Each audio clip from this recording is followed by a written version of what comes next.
أعوذ بالله من الشيطان الرجيم لا حول ولا قوة إلا بالله وهو العلي العظيم اللهم صل على سيدنا محمد الفاتح لما أغلق والخاتم لما سبق ناصر الحق بالحق والهادي إلى صراطك المستقيم وعلى آله حق قدره ومقداره العظيم اللهم أصلح أمة محمد صلى الله عليه وسلم اللهم فرج أمة محمد صلى الله عليه وسلم اللهم ارحم أمة محمد صلى الله عليه وسلم آمين آمين آمين. I been official, big dog in the yard, voting more likely to murder every birthday I start. So as soon as I part. Peace, it's the Bilal Heru, reporting live from Macon, Georgia at Homeland Village, the dopest cultural spot in the United States. And today we building with my brother Bilal once again, and today we gonna build on prophecy. It's been a long time, so me and my brother, we finna go in for a minute.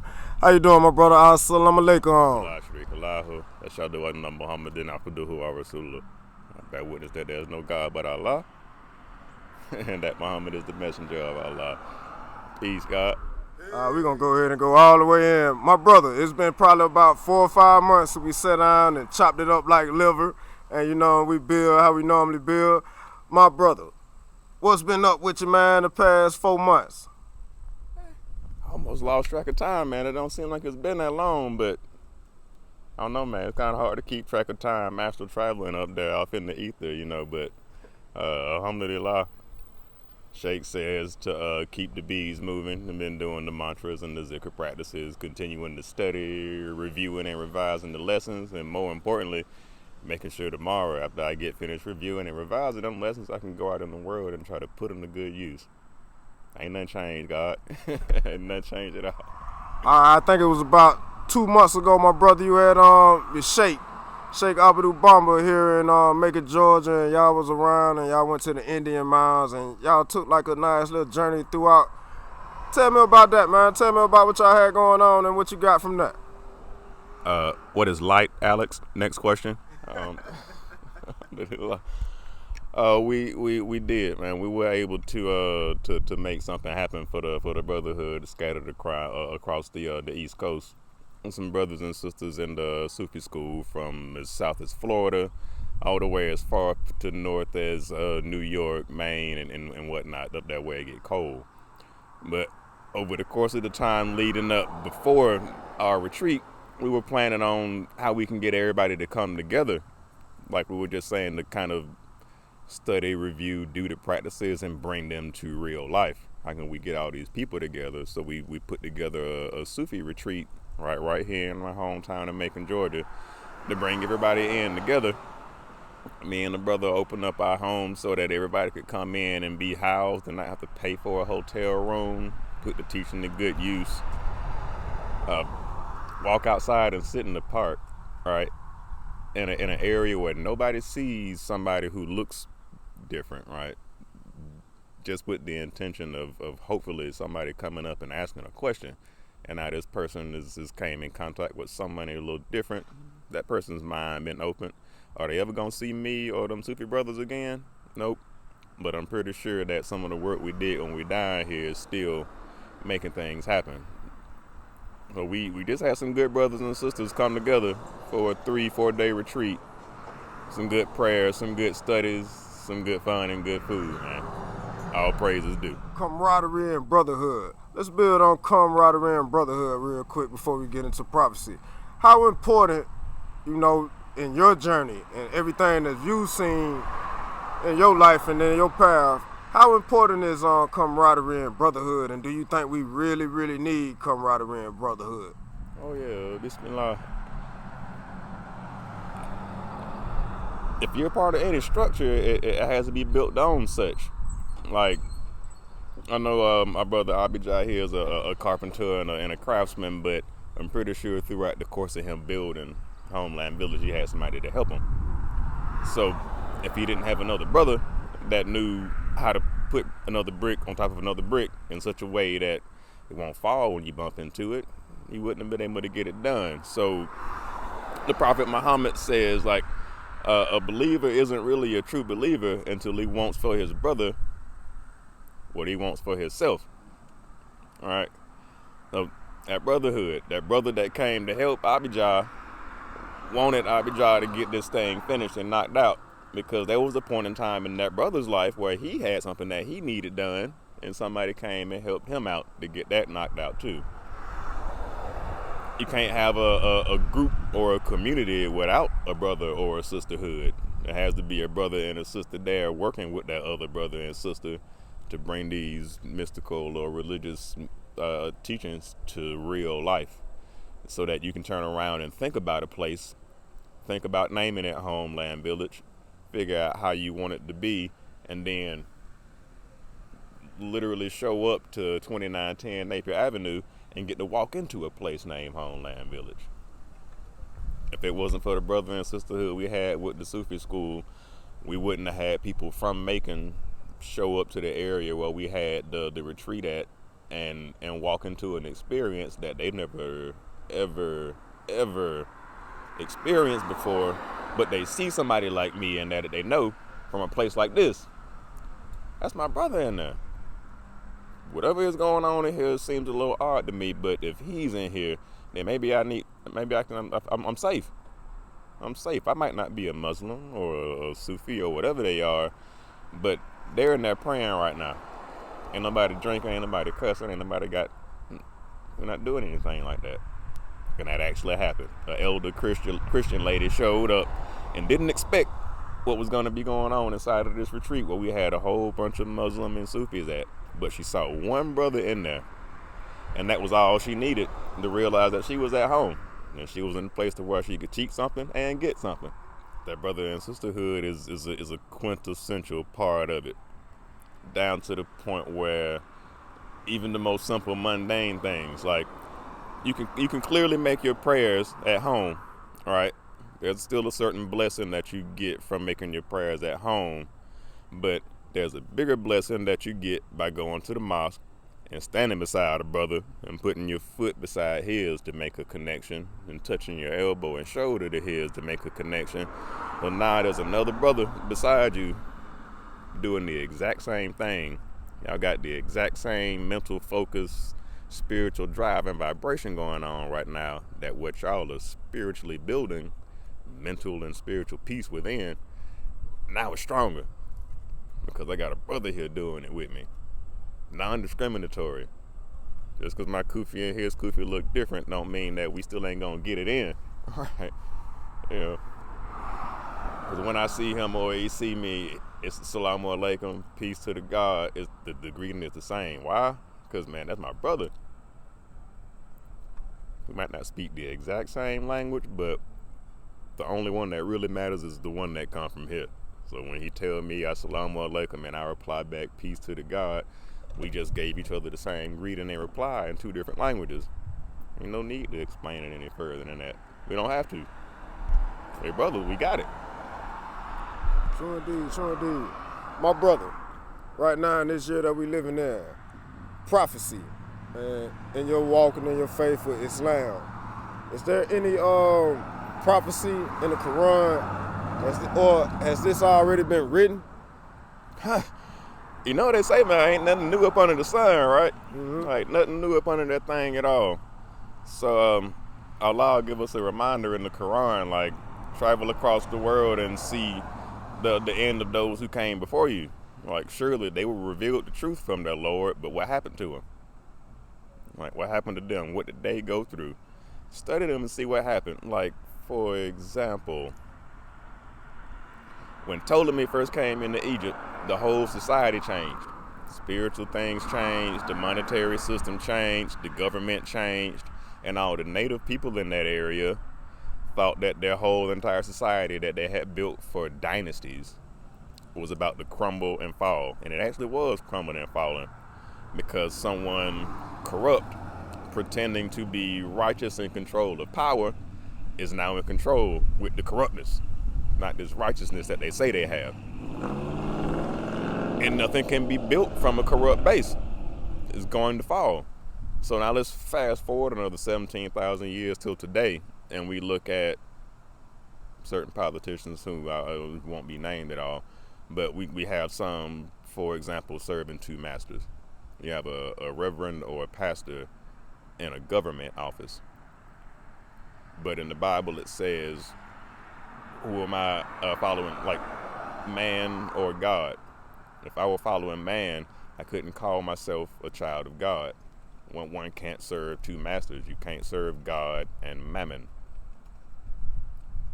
Mammon is not a demon or a deity. Mammon is greed, monetary, material greed. So how can you say that you're trying to lead people to a more spiritually fulfilling life, and behind closed doors, all you about is the money? You got to live the teachings the right way. So when we get people like that in office that are giving us a fairy tale, no matter how much we look outside and see stuff falling, we still believe this fairy tale until one day you wake up and ain't nothing else standing. Rewind back 17,000 years or so to when that last ancient society fell, when something shifted and somebody got in control that was using the science in a corrupt way, right? You know what I'm saying? Instead of for building the people up. So if it's not used that way, the people don't get built up. If nothing gets built up, something has to fall, right? Build, destroy. Right. True indeed. True indeed. Right. But you know, is this a sign of the end times?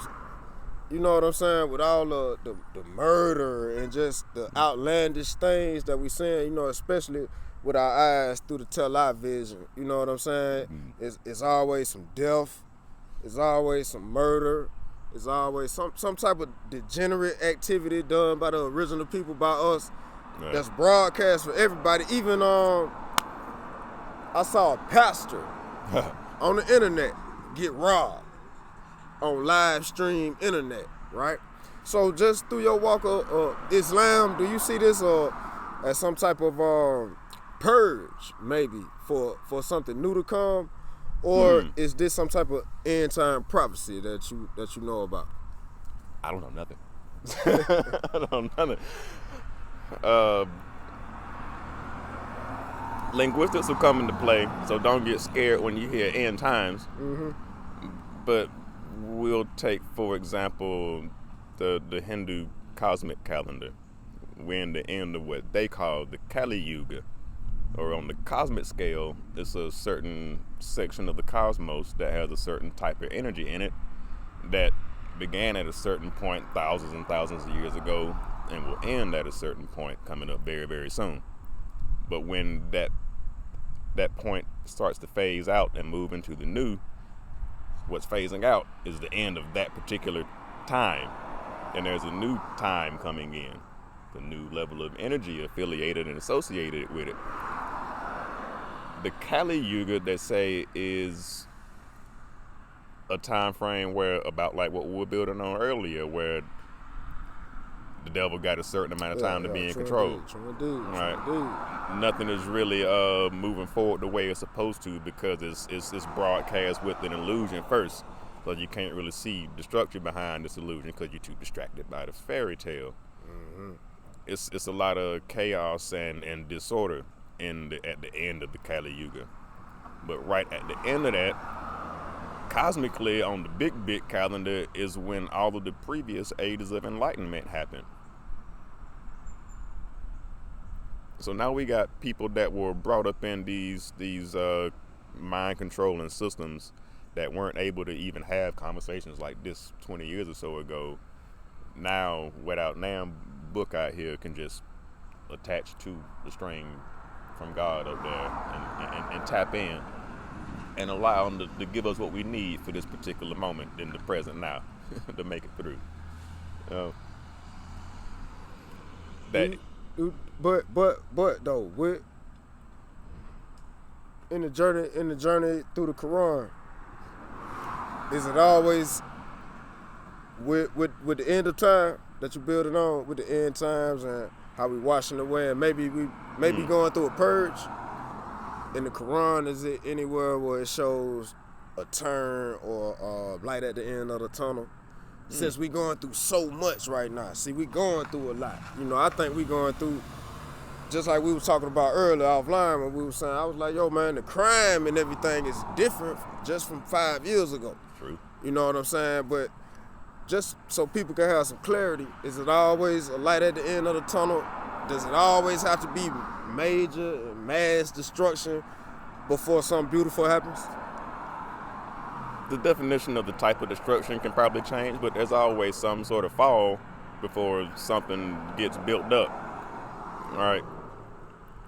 In order for the 18th dynasty in Egypt to turn into the 19th dynasty, what wasn't allowing the 18th dynasty to build and move any further forward had to stop. And a new one had to start. So Quranically, there's a part of the 6 articles of faith that a person knows and upholds and believes in. The last one is a belief in the Yawm al-Qiyamah, or the Day of Judgment. Same, right? The day you will be judged for everything you did from there on back. They don't mention anything about what's going to happen forward. So right there, that Yawm al-Qiyamah is the end of this appointed term, or the appointed time you had in this school we call Earth to figure this thing out. The Yawm al-Qiyamah we can look at as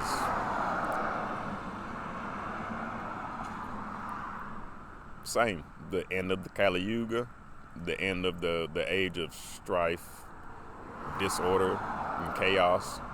The light at the end of the tunnel is the person going through all of that, realizing that it was just a test and a trial and a lesson for the person to learn, so that they can come back to their true nature. That you get to see that light at the end of the tunnel after an Arabic word, right, called tawakkul. Tawakkul is to turn back to Allah.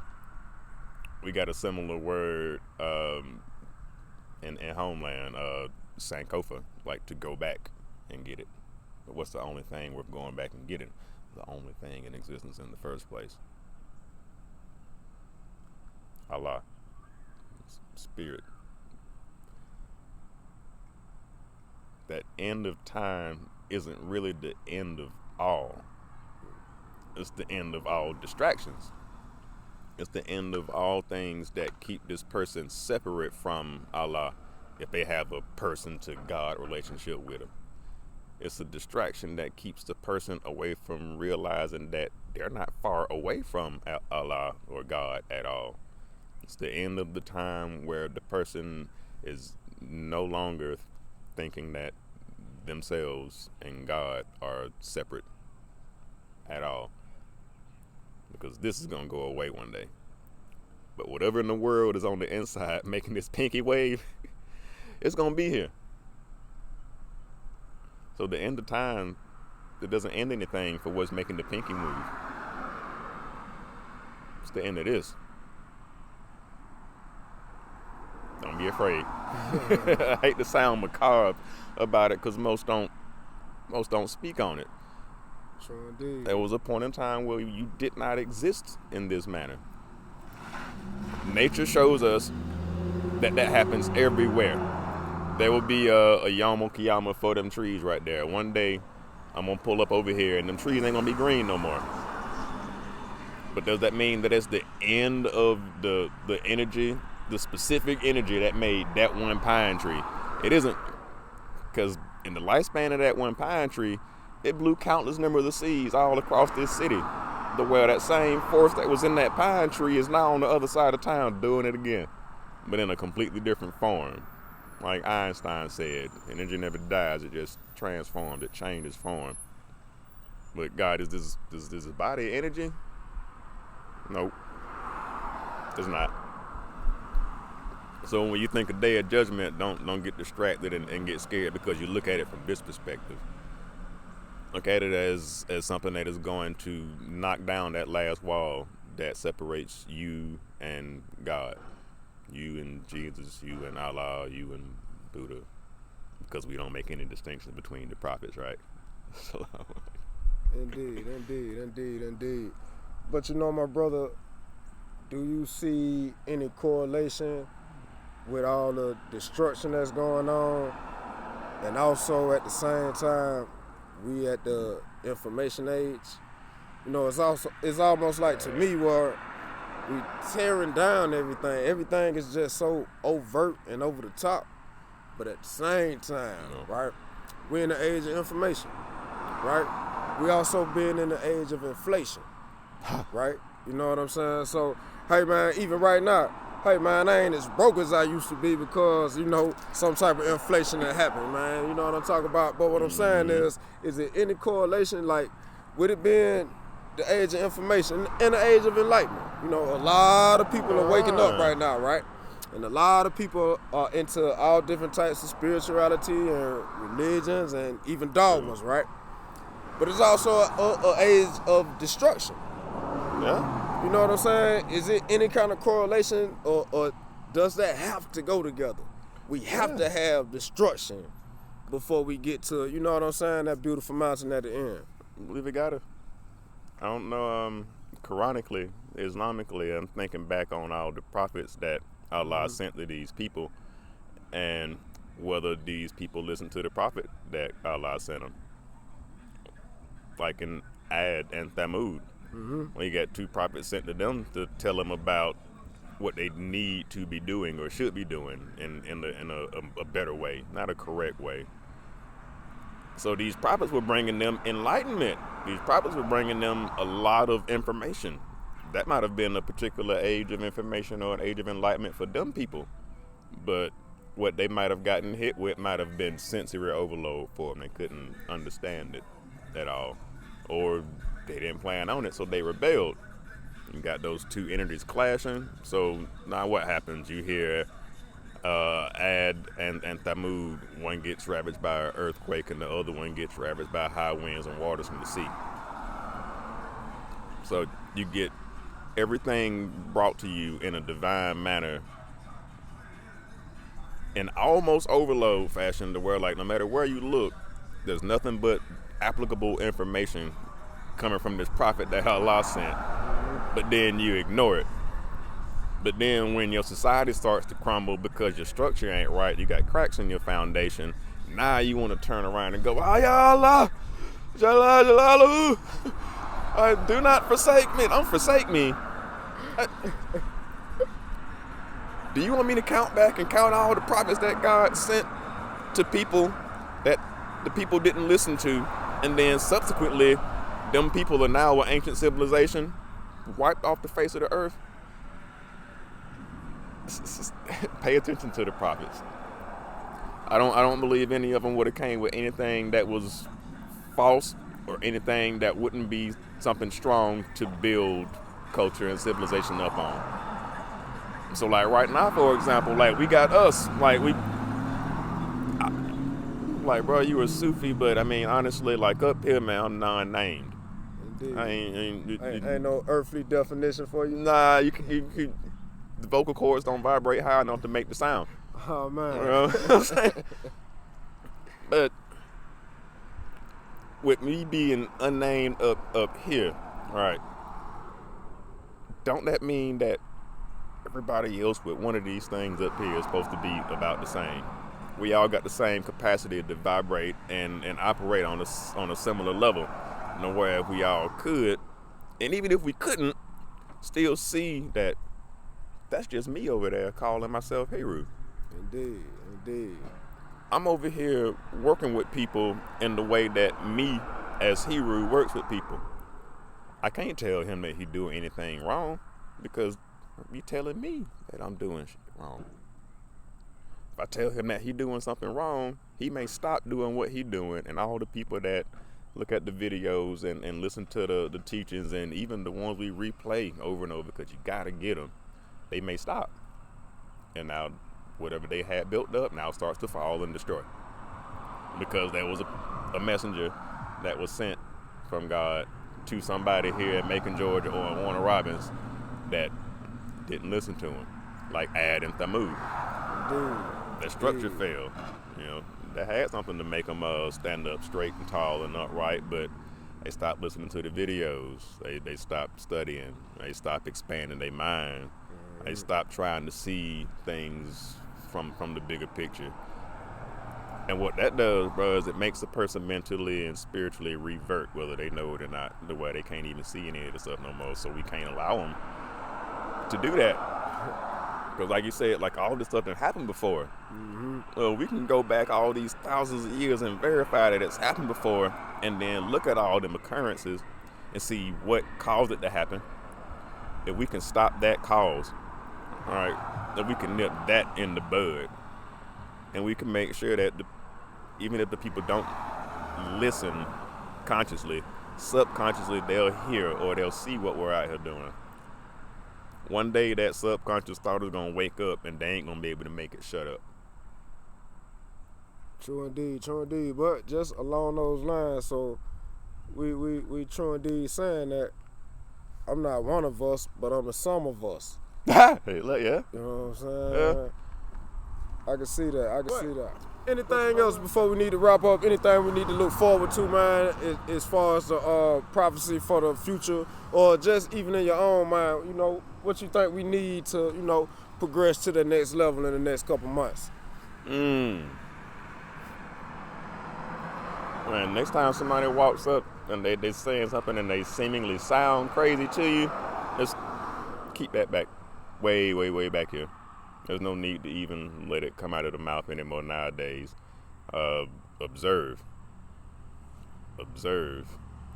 Question everything, but don't doubt anything. That last one is Islamic. Chapter 2, first and second verse of Surah Al-Baqarah. Alif Lam Mim. This is the book within which there is no doubt. It is a guidance for those who believe in the unseen. All right. So always be observant. Look at what's going on around us in our neighborhoods and our communities, and know that what we're looking at directly isn't the cause of what's going on. Something else in the back, like we were talking about earlier, that's playing the role of this savior figure, this righteous person, this government figure that's for the community. And they're skewing and chopping the scriptures. They're skewing and chopping everything that they're turning around and then giving to us so that we put them in office for them to turn around and then not help us. But gas up one day, drive around the hood and tell me if you see any of them politicians. You won't. You're just going to see another you named Man walking up the street. Another you named Pookie walking up the street that way. So since that's just you and you over there, you are the only one. You are the only one here that can save yourself. But who is self, right? Other than the community itself. Like Dr. Naeem Akbar had a book in there, The Community of Self. Just that title in itself is a teaching. The community of self. That's who we need to watch out for. That's who we need to look out for. We don't have to throw away the baby with the bathwater when we do it. You can still be a Christian, you can still be a Muslim, you can still be a Jew, but you have to use this book in the correct way. We don't beat folks up with them anymore. That didn't get us nowhere. We use what's in the books in the way that the people with the knowledge in the books taught it, but we have to make it applicable for today. All for the betterment and the upliftment of the community itself, right? Indeed.